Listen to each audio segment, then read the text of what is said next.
When the Royal BC Museum closed on March 18th due to the pandemic, staff were determined to find a way to stay connected to all of us, their audience. Luckily, the museum had started creating a digital field trips back in 2016. Veronica Cooper has more.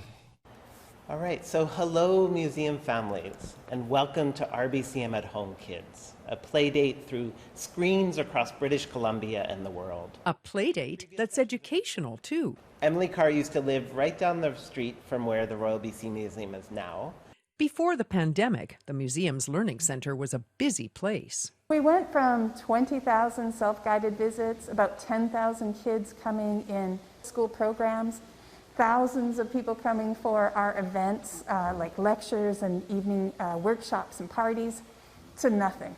So we had a really fast brainstorming meeting, and we thought we would have maybe a week. We thought we'd come up in the galleries and get some footage and make some videos. We were sent home that afternoon. Luckily, because in 2016 we started experimenting with online programming, we were well set up to do something from home. I want to first draw your attention to the beautiful diorama behind me. When the staff could return, the learning team got busy. Most of the digital field trips that we do are up in our galleries, and they're mobile programs. So we're using a video conferencing through the smartphone as sort of as a window into being in the galleries with us. The learning team is also delivering digital field trips and webinars from their distance learning room. Sometimes we do live streams from here, so we've got this extra mic to help us with audio. We've actually purchased a document camera. I can put objects or documents under here that we can share with the audience, and I can manipulate it, and they can see that, and they can ask me to turn it around or zoom in on something.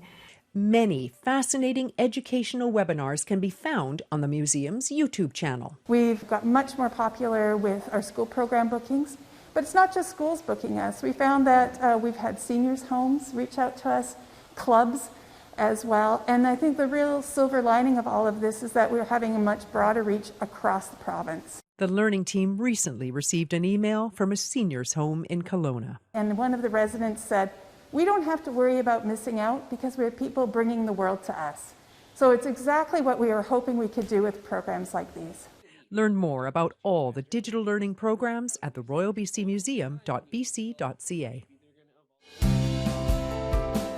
This Week in History, brought to you by the Royal BC Museum, bringing British Columbia's stories together.